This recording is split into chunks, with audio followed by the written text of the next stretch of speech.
Eu os convido a abrirem comigo em 1 Samuel, capítulo 7. Nós leremos a partir do verso 1. Vamos ver até o verso 13.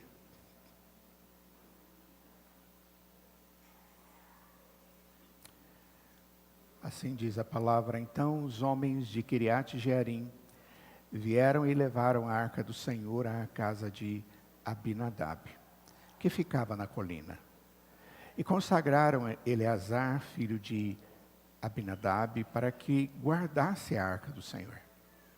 Desde aquele dia, a arca ficou com Quiriate Jearim, e tantos dias se passaram que chegaram a 20 anos. E toda a casa de Israel dirigia lamentações ao Senhor. Samuel falou a toda a casa de Israel, dizendo: Se é de todo o coração que vocês estão voltando ao Senhor, então tirem do meio de vocês os deuses estranhos e os astarotes, preparem o coração ao Senhor e sirvam somente a Ele. Ele livrará você das mãos dos filisteus. Então os filhos de Israel tiraram de seu reino os Baalins e os Astarotes e serviram só ao Senhor. Samuel disse mais: Congreguem todo Israel em Mispa, e eu vou orar por vocês ao Senhor. Congregaram-se em Mispa, tiraram água e a derramaram diante do Senhor. Jejuaram aquele dia e lhe disseram: Pecamos contra o Senhor. Quando os filisteus ouviram que os filhos de Israel estavam congregados em Mispa, os governantes dos filisteus saíram para atacá-los. Quando os filhos de Israel ouviram isso, tiveram medo dos filisteus. Então os filhos de Israel disseram a Samuel: Não cesse de clamar ao Senhor nosso Deus por nós, para que Ele nos livre das mãos dos filisteus. Então Samuel pegou um cordeiro que ainda mamava e o sacrificou em holocausto ao Senhor. Samuel clamou ao Senhor por Israel e o Senhor lhe respondeu. Enquanto Samuel oferecia o holocausto, os filisteus chegaram para lutar contra Israel. Mas naquele dia o Senhor trovejou com grandes trondos sobre os filisteus. Eles entraram em pânico e foram derrotados pelos filhos de Israel. Os homens de Israel saíram de Mispa, perseguiram os filisteus e os derrotaram até abaixo de Bet-car. Então Samuel pegou uma pedra e a pôs entre Mispa e Sem. Ele deu o nome de Ebenezer, dizendo: Até aqui nos ajudou o Senhor. Assim os filisteus foram abatidos e nunca mais vieram ao território de Israel, porque a mão do Senhor esteve contra eles todos os dias de Samuel. Vamos orar. Ó Deus, nós estamos diante do Senhor, nosso Salvador, diante do Deus Todo-Poderoso, ó Deus que mostra na sua palavra todo o tempo que o Senhor nos ama, o Senhor cuida de nós, o Senhor nos protege. Dê-nos entendimento e faça-nos compreender e valorizar a obra do Senhor por nós. De tal forma, Deus, que isso traga equilíbrio para a nossa vida. Traga contínua restauração da nossa alma e traga-nos propósito na vida cristã. Obrigado, Deus, porque estamos reunidos como igreja diante do Senhor e diante da sua palavra. Em nome de Jesus. Amém. Amados, esse é um texto muito significativo, 1 Samuel, capítulo 7. Ele narra um episódio que é significativo na história de Israel. O judeu, ele conhece essa história, ele olha para essa história, e isso traz significado para eles até hoje. Nós somos o povo de Deus, e nesse relato existe uma demonstração de como Deus age nas nossas vidas, para nós, a nosso favor, como Ele cuida de nós. Mas, sem sombra de dúvida, o mais significativo nesse texto é aquilo que nós encontramos no verso 12. Quando depois da libertação que Deus traz ao seu povo diante dos filisteus, Samuel teve uma preocupação muito grande. A preocupação dele é: nós não podemos nos esquecer disso. Nunca mais. E eles fizeram ali o que é chamado de memorial. Não é a primeira vez que nós encontramos isso na Escritura. Um memorial para que aquilo pudesse ser lembrado. Se alguém passasse naquele lugar e visse aquela pedra que foi chamada Ebenezer, se lembrasse por que aquela pedra estava daquele jeito e por que aquele memorial existia. E aí ele diz, é memorial Ebenezer, porque até aqui nos ajudou o Senhor. Quando estamos aqui tratando a respeito da nossa vida, dos dramas que nós vivemos, e como os dramas da nossa vida atingem a nossa alma, deixa cicatrizes ali, e essas coisas precisam ser bem tratadas para que tenhamos uma vida tranquila, em paz, uma vida onde, apesar das circunstâncias, eu vivo com uma alegria que não pode ser afetada. Eu creio que esse é um dos elementos. E hoje eu quero tratar com vocês sobre esses elementos. Esse elemento, em específico, o memorial. A lembrança de quem é Deus e como Ele cuida de você. Como Ele cuida de mim. E eu posso citar essas coisas de uma forma muito clara. Qual o contexto que nós encontramos aqui? Nós encontramos um povo que, após 20 anos de angústia e de lamentações, como diz o texto, Israel vai experimentar um retorno genuíno a Deus. Eles querem se voltar a Deus, marcando um importante momento de arrependimento e renovação, de um comportamento na presença de Deus, na busca de algo que trouxesse para eles significado, porque eles estavam angustiados. E o texto diz que eles estavam lamentando. A lamentação aqui não é simplesmente um murmúrio ou simplesmente uma atitude de alguém que fica o tempo inteiro reclamando, murmuração. Mas é lamentando porque certamente eles lembravam de coisas e da graça de Deus e como eles já viveram na presença do Senhor e como Deus já demonstrou o poder deles, mas eles estavam ali angustiados.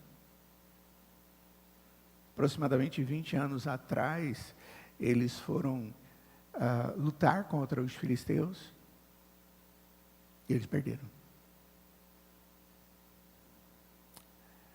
Havia 2 homens que eram filhos de alguém muito importante, na linguagem histórica deles, e ele faz algo que eles jamais poderiam ter feito.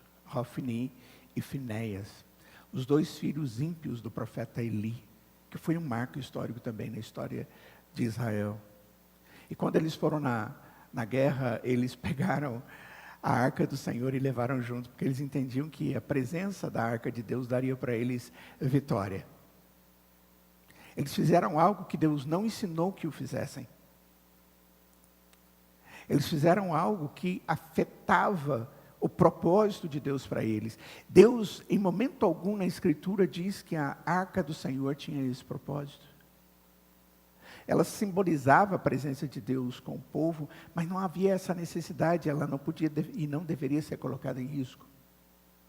A atitude deles foi humana, carnal, e eles queriam de alguma forma trazer respostas às ansiedades do povo. Deus não se agradou de jeito nenhum disso. Esses 2 homens foram mortos, porque Deus determinou. Na batalha eles foram mortos e a arca, que era o símbolo central da presença de Deus no meio do povo, do Senhor, era o que era mais sagrado, e depois vai se tornar mais sagrado ainda no templo e no tabernáculo. Eles colocaram em risco. Os filisteus ganharam a batalha e pegaram a arca, como como algo para eles. Olha o nosso troféu, a arca dos judeus. Só que ela não era para eles, né? E diz o texto que durante pouco tempo a maldição de Deus veio sobre eles e eles resolveram devolver a arca. Não, nós não queremos isso aqui não, nós só estamos nos dando mal. E certamente é porque nós trouxemos aquilo que não é nosso, é de vocês e do Deus de vocês, e Ele está contra nós. E eles devolveram. Só que entre essa derrota, a devolução, a determinação de alguém que cuidaria dessa arca, passaram-se 20 anos e o povo estava angustiado ainda.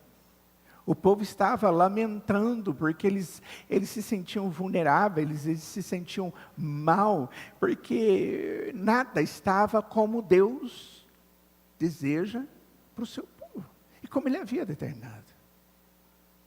E isso leva esse povo a ter uma atitude de busca de Deus. E naquela época, quem representava o Senhor era Samuel. Nós não estamos no tempo dos profetas. Nós estamos num período anterior.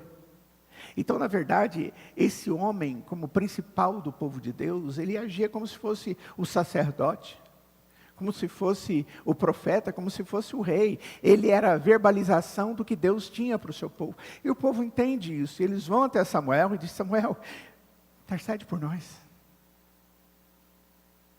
E Samuel, como boca de Deus, ele diz o que tem que acontecer. Ele diz: vocês precisam se arrepender. Vocês precisam passar pelo meio de vocês e tirar todos os ídolos que existem no meio de vocês.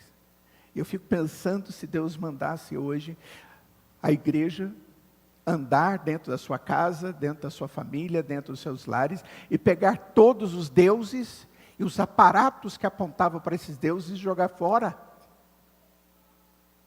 O que Deus não aceita é que o povo dele, que se chama seu povo, e era verdadeiramente seu povo, não vivesse como seu povo, e ficasse trazendo os seus olhos da atenção sobre aquilo que está totalmente fora do que Deus nos ensina, e que na verdade, fora, a ponto de Deus amaldiçoar quem faz isso.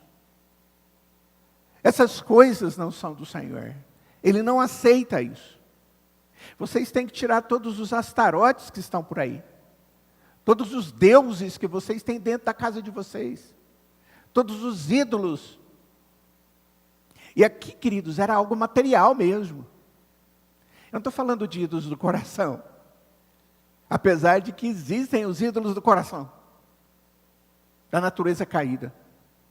O que Deus estava dizendo para eles é: apesar de vocês serem o meu povo, apesar de vocês serem aqueles que eu amei, que eu cuido de vocês, apesar da derrota, vocês estão aqui, continuam sendo o meu povo, eu determino para vocês: tira tudo isso.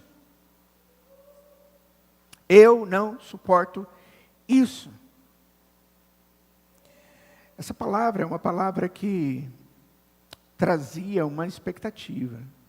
Quando ele fala dos deuses estranhos e os astarotes, ele está se referindo àquele que eles sugeriam que poderia ser como se fosse um mediador até Deus, sendo um próprio Deus. Deus não aceita isso. Deus, Ele age diretamente nas nossas vidas. E quando nós nos aproximamos dEle, é pela providência dEle, como foi em Jesus. O próprio Deus providenciou Deus como nosso mediador. Ele não providenciou um Deus inventado pela mente humana, ou movido pelos interesses de sentir um certo alívio por causa dessa intercessão de outros deuses. E Deus diz: não.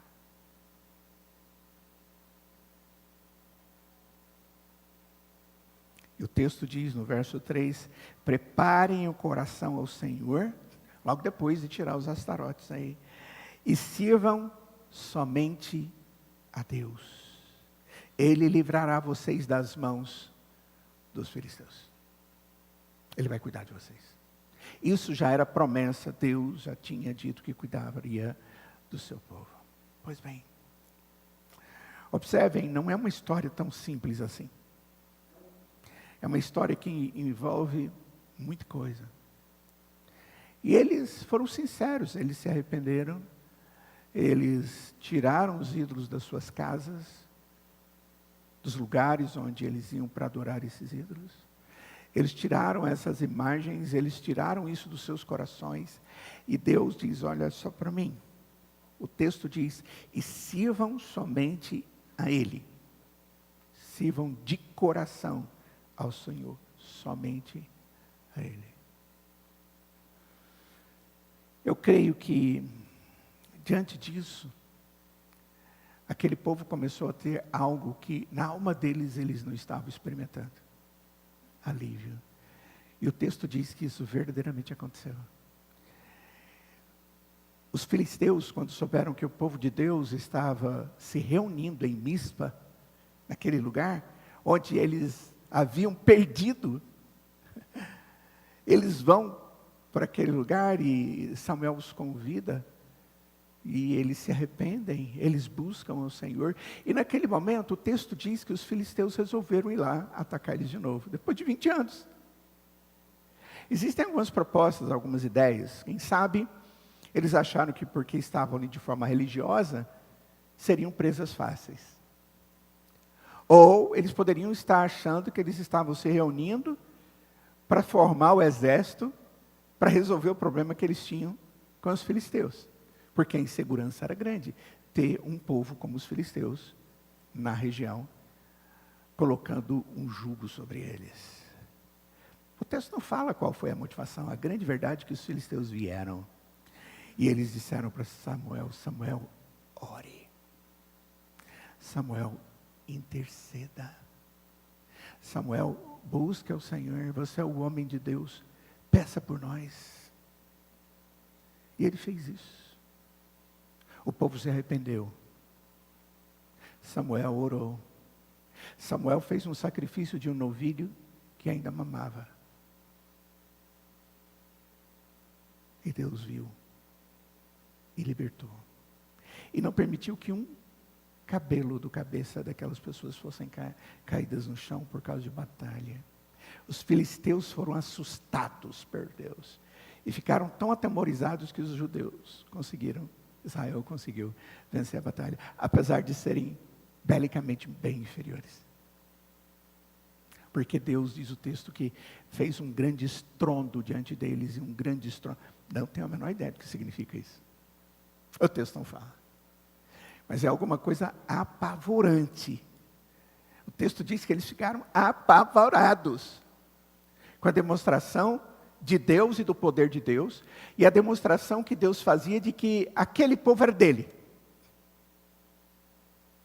E o medo foi tão grande que os judeus venceram, e saíram correndo, e eles fugiram, e eles foram atrás deles, destruindo-os. E diante desse evento da libertação, Samuel convida o povo, faz um memorial para aquele momento, chamado Ebenezer, e diz, até aqui nos ajudou o Senhor. Há um perigo real, muito sério, de esquecermos o que Deus fez. E é por isso que lembrar as ações passadas de Deus é tão importante. Os memoriais tinham essa função. Eu vou citar só alguns memoriais para vocês se lembrarem na Bíblia. A Bíblia é cheia de memorial. Por exemplo, a ceia da Páscoa. Ela foi projetada para ser um memorial da libertação de Israel do Egito. Lembra das festas? Todas as festas que era parte do calendário do povo de Deus, elas apontavam para algo que Deus havia feito a seu favor.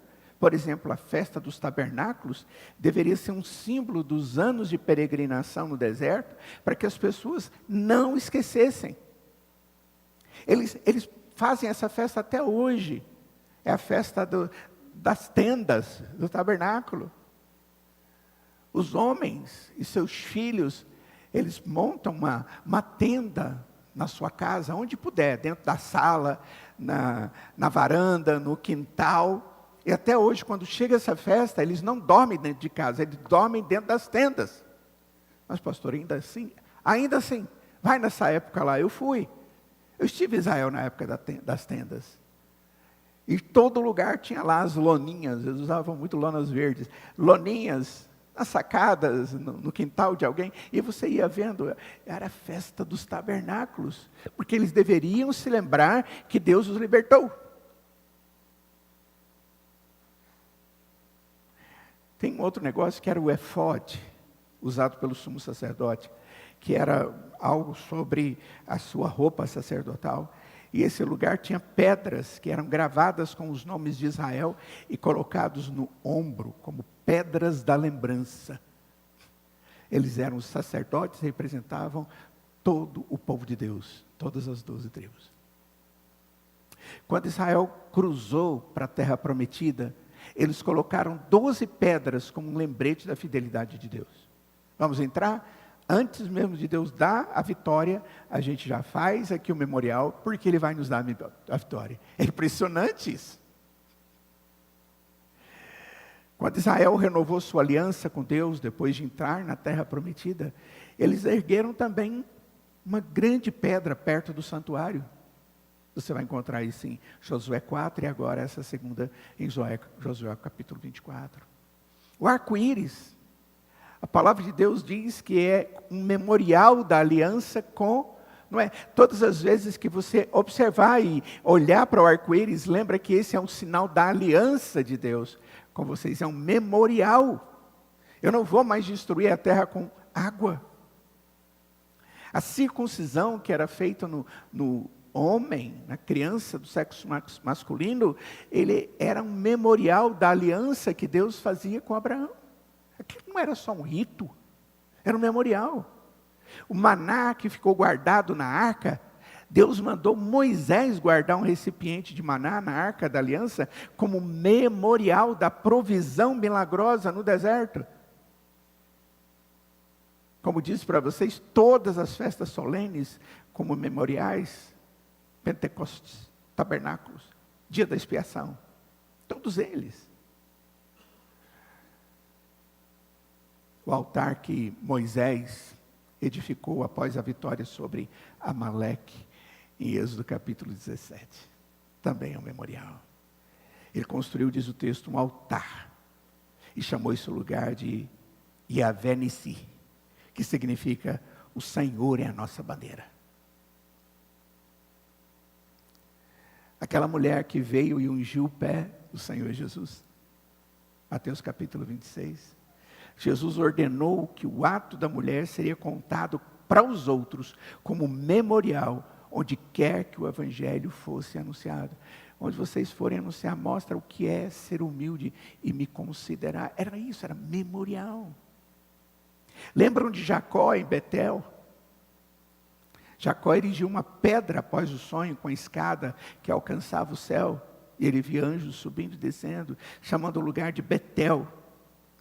Memorial do encontro com Deus. Memorial das trombetas, em Números capítulo 10. As trombetas, elas eram tocadas para lembrar o povo das celebrações e livramentos do Senhor. Como é que chama aquelas trombetas? Sofar? Chofar. Já ouviu um chofar tocando? É um barulho, é impressionante. Eu tive a oportunidade de ouvir. É uma coisa que inunda qualquer lugar. É fantástico.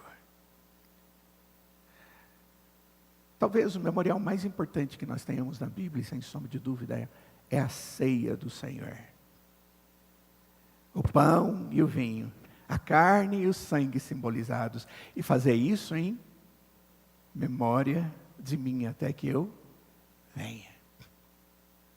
Por que eu estou enfatizando isso, queridos? Porque memorial tem a ver com lembranças dos atos, não dos homens, mas dos atos providenciais e graciosos de Deus para conosco. Eu não sei se você já pensou em fazer um memorial na sua vida, na sua família. Esse é um dia marcante na minha casa. O dia em que Deus fez o milagre dos milagres. Esses dias, uma senhora virou para mim e disse: pastor, eu queria muito que essa data fosse uma data da minha casa, da minha família. Tinha sido o dia em que ela, e seu esposo e alguns dos seus filhos creram no Senhor Jesus. Ela diz: eu não quero esquecer nunca mais essa data. Tem algum problema nisso? Não é idolatria, Senhor, pastor, é alguma coisa que eu queria que nós nos lembrássemos sempre. É bíblico, é interessante, você encontra isso na Escritura. As pessoas adoram a Deus pelo que Deus fez. Então, esses momentos históricos, eles tinham como função principal lembrarem continuamente o povo de Israel sobre os grandes feitos de Deus. Reforçar sobre a fidelidade de Deus. Reforçar as alianças que haviam sido feitas e não haviam, em momento algum, sido quebradas. E servir como uma ferramenta pedagógica, de ensino espiritual ao longo das gerações. Você vai dizer para os seus filhos por que disso. Você vai dizer para as suas gerações, e elas vão dizer para as outras gerações, o porquê disso. Nós vamos ter a Páscoa agora, queridos. O que é a Páscoa? A Páscoa é o coelhinho da Páscoa. Ontem à noite, eu e Kátia fomos fazer compra depois de alguns dias fora, e nós estávamos no supermercado, e a gente passou e logo atrás veio outro colocando lá da outra parte daquele lugar lá, porque ele ia pagar. Gente, era tanto ovo de Páscoa que eu nunca tinha visto. O carrinho estava lotado. E não era ovinho de Páscoa, era ovo de Páscoa. Aqueles negoção assim. Eu falei: o que é Páscoa? A Páscoa é a principal festa do povo de Deus. Não é o Natal, é a Páscoa. Ela aponta para a morte e ressurreição de Jesus. E é por causa da morte e ressurreição de Jesus que nós temos vida eterna e esperança. De que há vitória sobre a morte. E se Ele ressuscitou, nós também ressuscitaremos. O apóstolo Paulo nos ensina isso. Então, memorial ou lembrança da obra de Deus, irmãos, ela é algo que traz bálsamo para a nossa alma.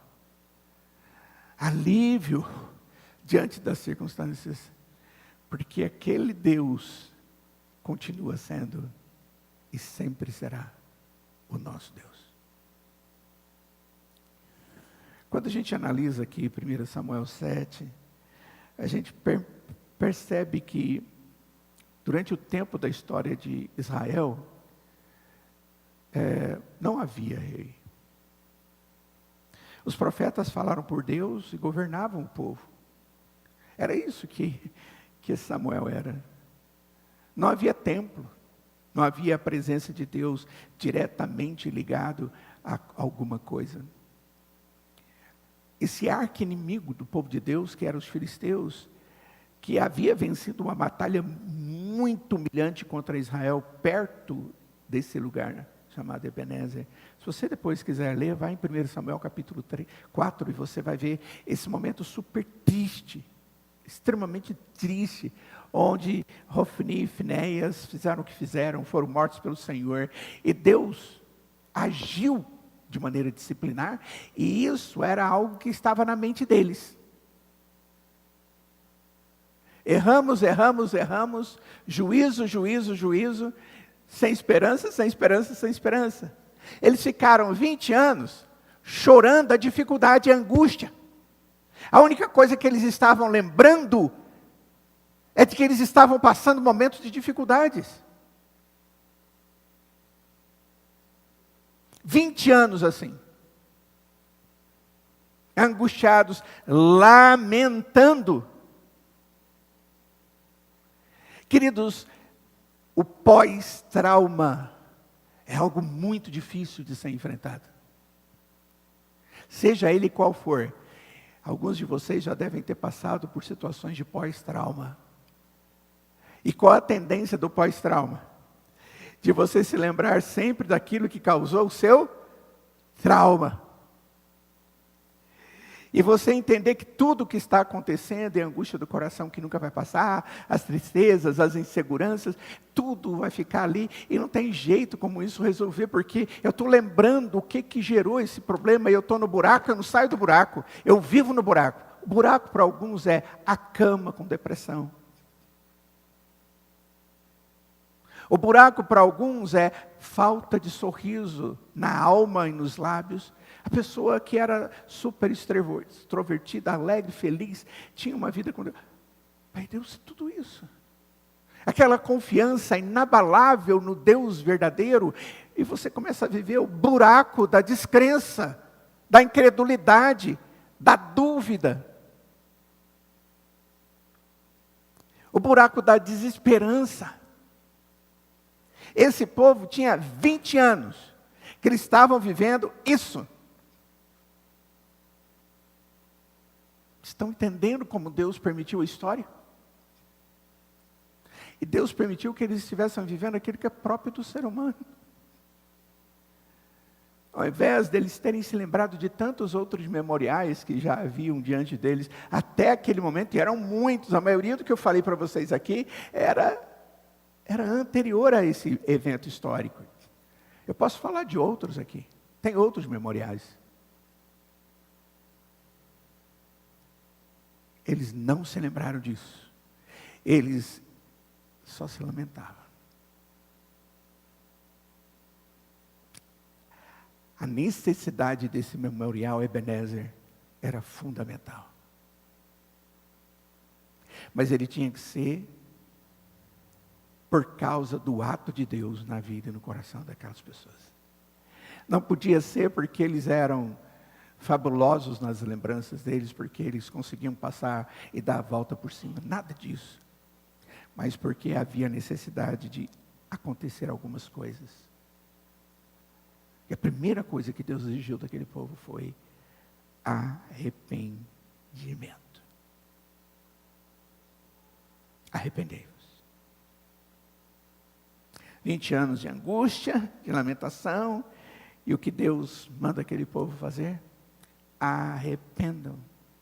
Olhem só, o verso de número 3 diz, Samuel falou a toda a casa de Israel, dizendo, se é de todo o coração que vocês estão se voltando ao Senhor, então tire do meio de vocês os deuses estranhos, os astarotes, preparem o coração ao Senhor, sirvam ao Senhor, e Ele livrará vocês das mãos dos filisteus.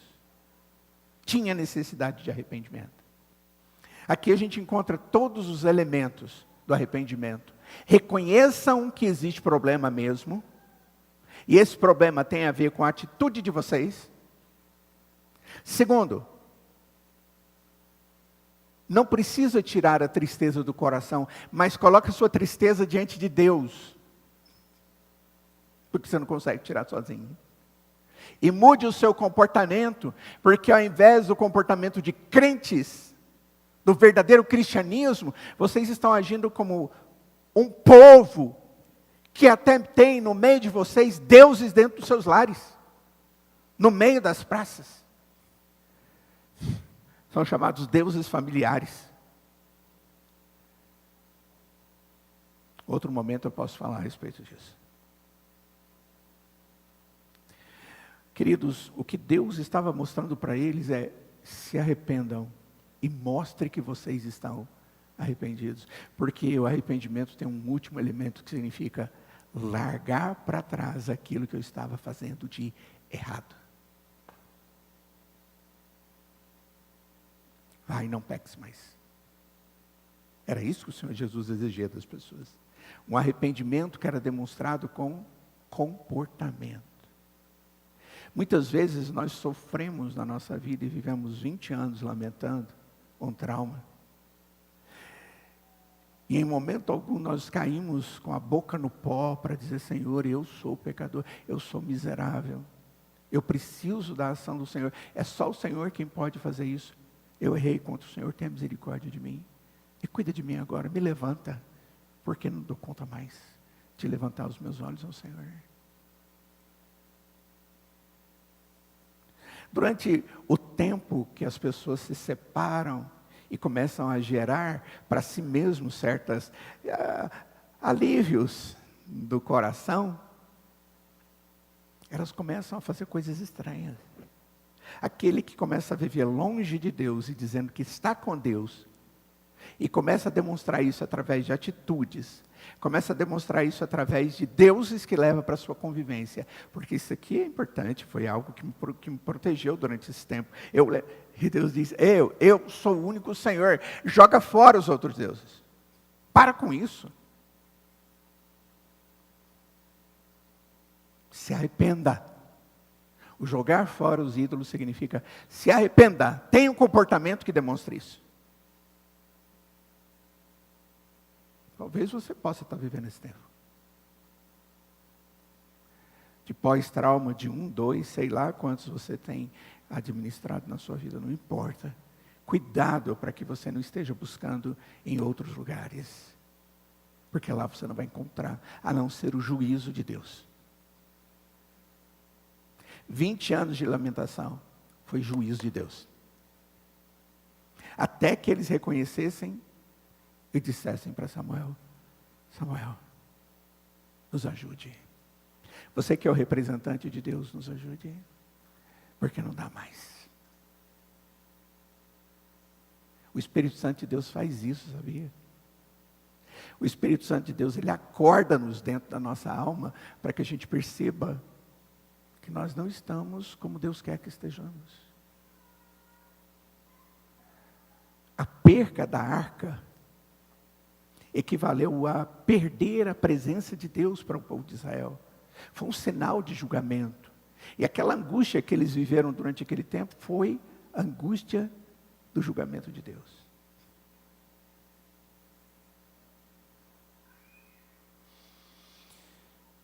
Oh Deus, dê-nos entendimento disso. O texto diz no verso de número 5, que Samuel disse mais a eles, congreguem todo Israel em Mispa, e eu vou orar por vocês ao Senhor.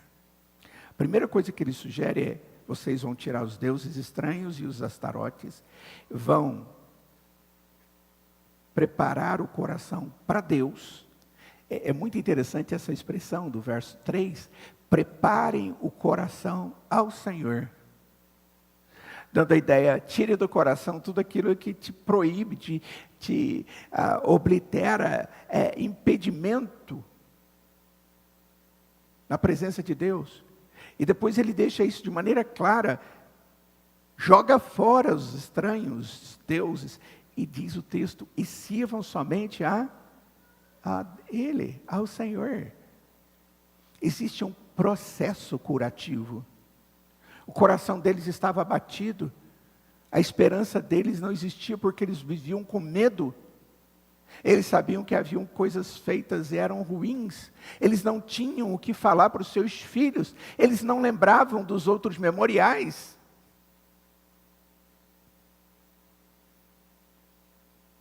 Então Samuel disse mais, verso 5. Vem, congrega todo o povo e eu vou orar por vocês. Vocês querem? Então vão sair de onde vocês estão e vão começar a agir como povo de Deus. E diz o texto que o povo todo se reuniu em Mispa. O texto diz que eles derramaram água diante do Senhor como sinal de arrependimento, como se fossem lágrimas. Eles jejuaram e eles clamaram ao Senhor em confissão. É isso que diz o verso 6.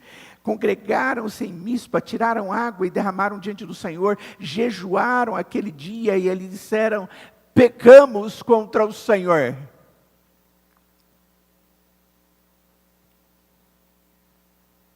Deve ter sido um grande momento, pois as pessoas voltaram para Deus de todo o coração. Mas esse destaque espiritual não ocorreu sem uma crise. É interessante que Deus, na mesma hora, já dá uma observada e mostra para eles se é real ou não o que eles estão passando. Enquanto estão em Mispa, todo o povo, os sacerdotes, aquelas pessoas todas, está todo mundo ali, e Samuel convoca, e o povo vem para um momento especial, e eles estão se arrependendo. Diz o texto que eles passaram um dia derramando lágrimas diante de Deus, demonstrando e dizendo: Senhor, nós pecamos, nós somos pecadores, mas cuida da gente. Queridos, que coisa! Na mesma hora, os filisteus reuniram forças para atacar o povo de Deus. Ao teste.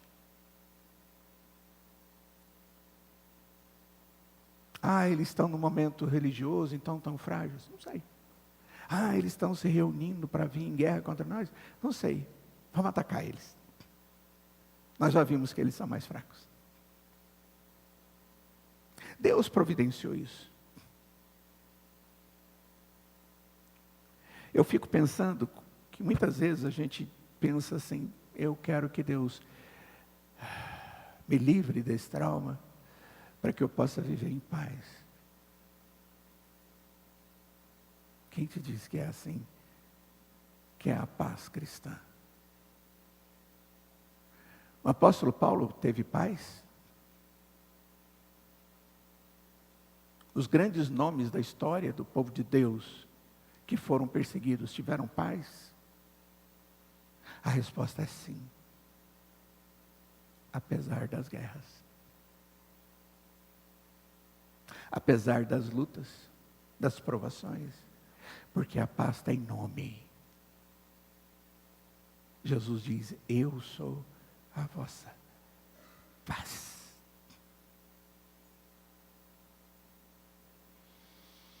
E Samuel ora.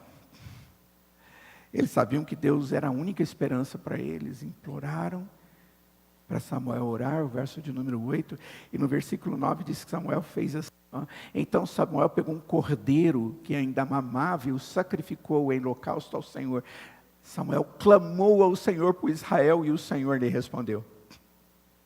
Que Deus maravilhoso, gente. Esse povo tinha feito abominações, tanto no momento da guerra, com a arca, quanto nos 20 anos que eles foram trazendo dentro do convívio deles os ídolos.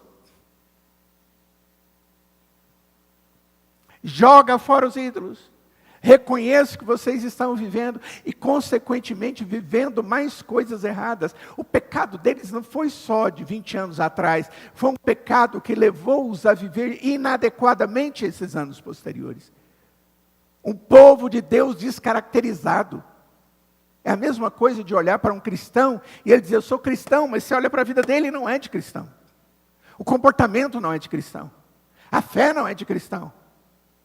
Não existe humildade, não existe domínio próprio, não existe amor, não existe longanimidade, não existe perdão. Existe arrogância, malícia, maldade, gritaria. Existe ele mesmo no centro, o egoísmo. Existe ausência de amor e não amor, e sim algo terrível chamado egoísmo. Mas eu me chamo povo de Deus. Deus está dizendo a esse povo que eles não estão vivendo como povo de Deus. Eu sei que traumas são difíceis de serem passados, mas eles se tornam extremamente piores quando você se afasta de Deus e quando você começa a dar demonstração de que Deus não é o centro na sua vida, porque você começa a colocar esses outros deuses na sua vida. Alguns são até feitos de pedra, são feitos de madeira, outros são da sua alma. Ê, narcisista, ó o egoísmo. Olha esse indivíduo adorando a si mesmo. Uma das características mais comuns no mundo contemporâneo, pessoas narcisistas. Não dá para viver com um narcisista. É uma das coisas mais difíceis de trabalhar no gabinete pastoral, é o narcisismo. É o ídolo que sou eu. Diante disso tudo, queridos, diante dessa cena, Deus cuidou do seu povo. No verso 10 e no verso 11 do texto diz que, enquanto Samuel oferecia o holocausto, ou seja, enquanto ele orava e pedia a Deus, mas naquele dia o Senhor trovejou com grande estrondo sobre os filisteus. Eles entraram em pânico e foram derrotados pelos filhos de Israel. Deus mostrou quem Ele é. Mas Deus queria que eles voltassem a compreender quem eles eram para Deus. Deus está mostrando a fidelidade dele ao seu povo, e não a fidelidade do povo para ele.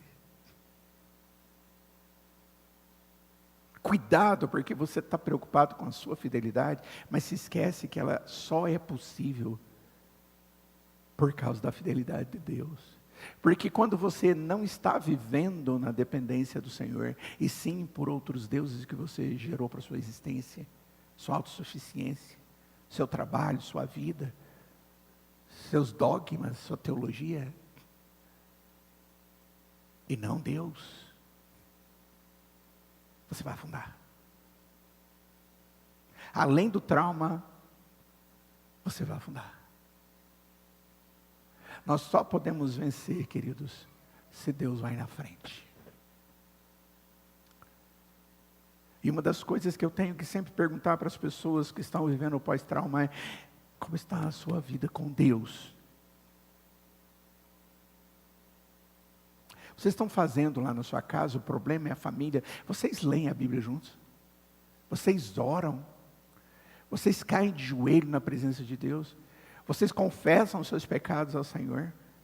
Vocês demonstram amor, mas é amor verdadeiro no seu coração? Vocês se arrependem dos seus pecados? Porque não adianta você pegar princípios e começar a aplicar na vida de uma pessoa, sem antes dizer para eles: olha, sem Deus não dá. Aí você fala: pastor, você usa alguns princípios ali no aconselhamento, como aqueles das ciências. Eu deixo para as pessoas que fazem isso. Mas existem alguns critérios que certamente eu uso. Mas tudo tem que ser a partir da Escritura. Porque é a partir de Deus. Deus apareceu. Deus se mostrou. Eles estavam achando: Deus está longe, nós estamos angustiados, estamos lamentando: Senhor, tem misericórdia, tem misericórdia. Mas não muda o comportamento. Não tem uma vida com Deus. E Deus diz: até quando isso vai acontecer? E eles se arrependeram. E houve oração, houve intercessão, houve demonstração de Deus. Deus apareceu com grande estrondo. Não foi para o povo de Deus, não. Foi para os filisteus que Deus apareceu. Para celebrar esse grande momento, Samuel ergueu um monumento, uma pedra memorial, como símbolo do que Deus fez naquela cidade, em Mispa. Até aqui nos ajudou o Senhor. A partir desse momento, queridos, todos que viram a pedra e disseram o nome Ebenezer, pensaram em duas batalhas. A primeira, que foi obscura, foi perdida, foi humilhante. A presença de Deus, que era simbolizada pela arca, foi pega. Essa primeira foi terrível. Então, quando eles olham para a pedra, eles lembram que naquele lugar teve uma batalha onde eles perderam, porque eles estavam fazendo tudo do jeito deles. Mas a outra, a segunda batalha, é gloriosa. Não foram eles, mas foi Deus quem venceu. A pedra Ebenezer é um marcador para lembrar que até agora o Senhor nos ajudou. Isso nos ensina muito. Quando a gente diz assim: até agora nos ajudou o Senhor, isso não é verdade só para Israel. É verdade para nós hoje também. E podemos imaginar que, podemos pensar em momentos em nossas vidas em que Deus apareceu e nos libertou. Naquele momento, Deus demonstrou o seu poder, Ele cuidou de mim, me livrou de certos problemas, me deu esclarecimento através da palavra, colocou alguém que intercede por mim, colocou santos e os seus anjos me protegendo. Nós podemos lembrar de momentos de Deus nos acolhendo com sua misericórdia. Depois de um longo tempo de angústias e tristezas, Deus traz conforto. Essa semana, a gente acompanhou um pai que perdeu a sua filha tão jovem, depois de um sofrimento de 1 ano e pouco. A mãe, a igreja acompanhou, e como aquela menina ficou.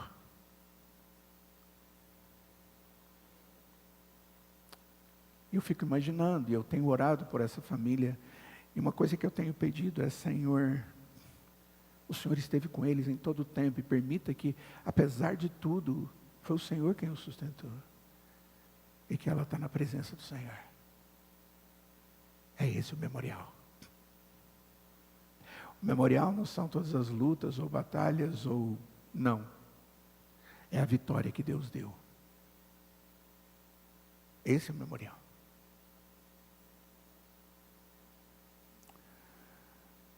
Existem momentos da nossa vida, tempo, em que nós vemos que, apesar de escolhas erradas que a gente faz, você já deve ter feito algumas, trouxe para você muitas consequências, para você e para a sua família, para as pessoas que você ama, para a igreja, para a sua relação com Deus. Mas mesmo assim, Deus continua sendo o seu Deus e o seu Senhor, e seu Salvador, e o Deus da sua misericórdia, e Ele te limpa de novo, e te coloca de novo na vida que Ele quer que você viva. Esses momentos, eles têm que ser evidenciados na nossa história, e se tornarem como se fosse um momento Ebenezer. Um memorial que não deve ser esquecido jamais.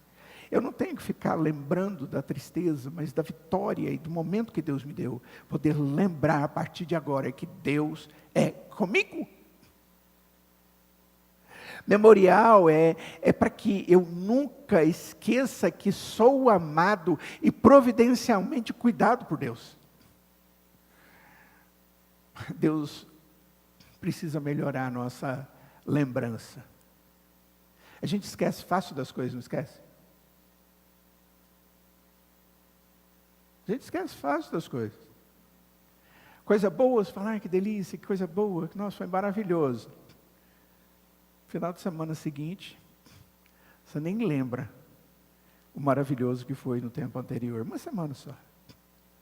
Você vem a palavra do Senhor e você adora o Senhor, você fala: Senhor, o Senhor falou no meu coração. Eu preciso rever os meus astarotes, eu preciso rever os meus dedos, eu preciso ver. Sei lá o que Deus falou no seu coração, mas de repente Ele falou e você fala: hoje é um dia especial na minha vida, e no outro dia você não lembra mais. Nós temos memória curta. Aquele povo tinha memória curta. Mas quando se ergue um memorial, é para que, mesmo eu não tendo lembrança, eu passo ali, eu olho e falo: foi aqui. Eu já comentei com vocês de um irmão chamado David Mack. Ele falou que tem algo na casa dele, e eu achei fantástico. É um quadro cheio de madeira, cheio de divisões, cheio de quadradinhos. E ali naqueles quadradinhos são colocados coisas específicas que mostram o que Deus fez por eles. Deus livrou de um acidente de carro que eles tiveram, eles colocam lá um carrinho. Deus livrou meu filho da enfermidade, de morte, que era X, eles colocam lá alguma coisa. E eles colocam coisas pequenas, e fica no mural deles de Ebenezer, de lembrança. Eu falei: puxa, gostei dessa. Lembrança de tudo que se passou, mas a presença de Deus foi a evidência da vitória.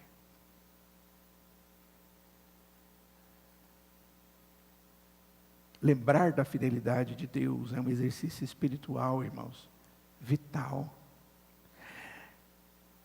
Porque Ele nos protege da desesperança e fortalece a nossa fé. Lembrar das coisas, da fidelidade de Deus, faz com que a minha esperança nunca morra. Mas Deus disse. E Ele já demonstrou, então eu posso ficar tranquilo. E isso me fortalece. Tem um texto de Romanos capítulo 15, verso 4. Foi a partir desse texto que eu cheguei em 1 Samuel. A princípio eu ia trabalhar esse texto. Mas depois de ver 1 Samuel, eu falei, não, é lá que eu tenho que começar. Mas o texto diz, pois tudo o que no passado foi escrito, para o nosso ensino foi escrito, a fim de que pela paciência e pela consolação das Escrituras, tenhamos esperança. Olha só que o apóstolo Paulo está dizendo, olha, todos os eventos que a Escritura nos traz, toda a revelação da palavra de Deus, tudo aquilo que providencialmente Deus colocou ali, para que a gente lesse, para que a gente visse os propósitos de Deus, como Deus agiu, tudo aquilo, todos aqueles eventos, aqueles fatos, aqueles memoriais, eles aconteceram e foram registrados na Escritura, para que eu tenha paciência. É tudo que eu não tenho diante de coisas que me causam trauma. Principalmente quando quem causa trauma em mim é uma pessoa. Dá vontade de pular no pescoço e esganar. Nossa, pastor não fala essas coisas. Não só fala como pensa. Viu? Estou igualzinho você. E aí o texto está dizendo, olha, todo o ensino da palavra foi escrito, a fim de que pela paciência e pela consolação das Escrituras, com as verdades que estão ali, eu possa ter esperança, porque lá na Escritura mostra o tempo inteiro, e Deus vence, e Deus vence, e Deus vence, e Deus vence, e Deus vence, e Deus promete vitória, e Ele está no céu, e Jesus foi preparar a morada para mim, e O que é isso que você está passando? Não é nada diante daquilo que Deus é e daquilo que Deus já fez e diante daquilo que Deus pode fazer. É isso que Paulo está dizendo aqui nesse texto. Era isso que Samuel estava sendo conduzido por Deus para dizer para aquele pessoal. E eu quero terminar falando do maior memorial que nós temos na Escritura. Quando nós lemos a história de Samuel, nós ficamos comovidos com o fato de que o que aconteceu perto da pedra chamada Ebenezer prenunciou algo muito maior. Samuel, como profeta, como sacerdote e rei, nas funções dele, é chamado por um povo arrependido para interceder em seu nome. Ele foi o intercessor por eles. Ele foi o mediador entre aquele povo e Deus. Eles precisavam de Deus para intervir naquela situação, para salvá-los de um momento sombrio de expectativa de morte. Samuel ofereceu um cordeiro, e nessa oferta Deus troveja do céu e salva o seu povo. E o cordeiro significa o cordeiro de Deus que tira o pecado do mundo. O que nós vemos aqui em Samuel é um anúncio daquilo que Deus está fazendo na história em Cristo Jesus, concluiu em Cristo Jesus, e hoje nós desfrutamos. O maior momento de toda a história humana, o momento em que Deus nos ajudou, de maneira que mal podemos acreditar. Aconteceu não em virtude de uma pedra que foi levantada, mas de uma cruz. A pedra apontava para o Deus Salvador. Mas é na cruz que tudo acontece. Foi na cruz, foi lá naquela cruz erguida, que o Cordeiro de Deus foi oferecido pelo pecado. Foi lá no Calvário que Deus abalou a terra, enquanto o seu Filho absorvia toda a ira de um Deus santo e que odeia o pecado. Foi essa oferta e esse Deus homem chamado Jesus, que como profeta, sacerdote e rei, cumpriu o plano de Deus e resgatou o seu povo do perigo do seu pecado, das consequências do pecado, e nos salvou da morte. Então, por mais significativa que seja a pedra Ebenezer, a cruz é muito mais significativa. Mas a pedra Ebenezer aponta para a cruz. Lá na pedra Ebenezer diz: até agora o Senhor nos ajudou. Mas a cruz significa: o Senhor nos ajudou e sempre nos ajudará. Nos campos de Mispa, aquele lugar onde tudo aconteceu, Deus pegou o fracasso passado de uma nação e transformou em uma declaração de vitória.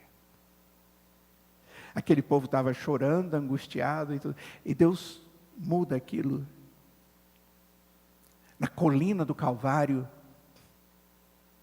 na pedra do Calvário, Deus tomou o fracasso de toda a raça humana, o meu e o seu, todas as nossas angústias, todos os nossos traumas, e tornou possível a restauração.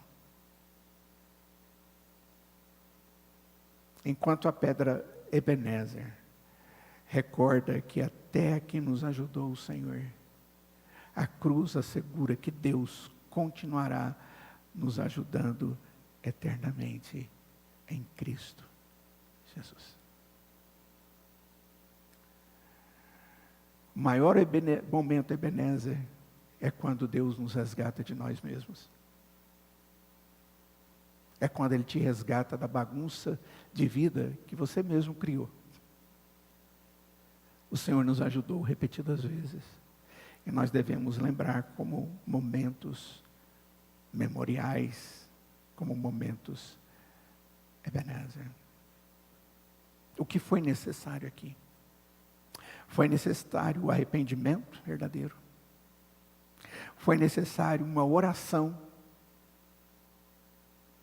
não baseado no que eles tinham para apresentar para Deus, mas baseado naquilo que Samuel levou diante de Deus, o cordeiro imolado. Foi quando isso foi feito, é que eles foram livres. Então, o poder da oração, por causa de Cristo Jesus. A intervenção milagrosa de Deus aconteceu ali. Para que eles pudessem ter, a partir daquele momento na história, não só o livramento para aquela situação, mas a certeza de que Deus é com eles. E se Deus é por nós, quem ou o que será contra nós? Qual que é a sugestão que eu te faço? Primeira, comece a fazer como Samuel e a identificar o memorial Ebenezer na sua vida. E o primeiro que eu quero que você faça isso é a cruz. A primeira coisa que tem que ser o marco central, que você não pode esquecer nunca, é a cruz.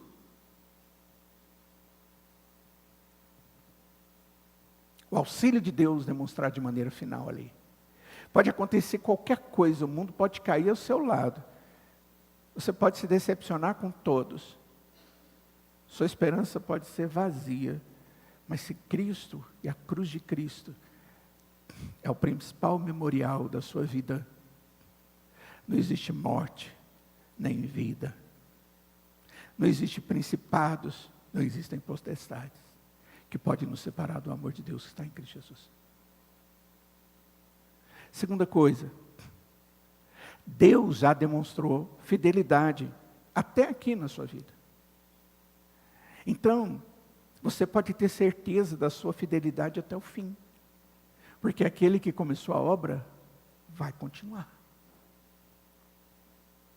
Terceiro, se arrependa do pecado. Jogue fora os seus ídolos. Deus não admite. E louve única e exclusivamente o Senhor. Até aqui nos ajudou o Senhor. E essa deve ser uma afirmação constante na nossa vida, como povo de Deus. Qual é o seu problema? É provável que você os tenha, porque eu também tenho. E todos os que estão aqui têm. Porque nós somos pecadores e vivemos no meio de um mundo pecador. Não importa. Nós temos a cruz. E ela é a vitória sobre todas as coisas. Não nossa, mas a de Cristo por nós. E ela assim se torna nossa. Vamos nos lembrar disso. Para que as nossas angústias e as nossas lamentações possam ser vencidas. Você pode ter todos os conselhos do mundo, mas se você não estiver ao pé da cruz de Cristo, eles não serão eficazes. Vamos orar, vamos nos colocar de pé. Ó Senhor, de graça e misericórdia, nós te adoramos, nós te bendizemos, ó Pai, como nosso Senhor. Ó Deus, olhar para a Escritura, ver nela tudo o que o Senhor fez pelo seu povo, e como eles edificaram memoriais, entenderam esses memoriais. Hoje nos ensina, Pai, que nós precisamos nos lembrar sempre de quem é o Senhor, e como o Senhor cuida de nós todos os dias. Ó Deus, que na nossa mente, no nosso coração, nós estejamos sempre alegres, por causa do memorial da cruz e o que ela significou. Porque aquele Deus vivo e verdadeiro, o seu Filho amado, que morreu na cruz, venceu todas as coisas e hoje vive a tua presença, e é o primeiro daqueles que ressuscitarão. Eu peço, Pai, que essas convicções dadas pelo Senhor, na história, em eventos, em memoriais verdadeiros do teu cuidado, sejam o nosso conforto, seja o nosso consolo, seja a nossa esperança, o sorriso da nossa alma e o louvor com os nossos lábios na tua presença. Essa é a nossa oração, ó Deus, em nome de Jesus. E eu imploro que a graça do Senhor Jesus, que o amor de Deus, o Pai, que a comunhão e santas consolações do Espírito Santo de Deus esteja sobre cada um de nós hoje e para todos sempre.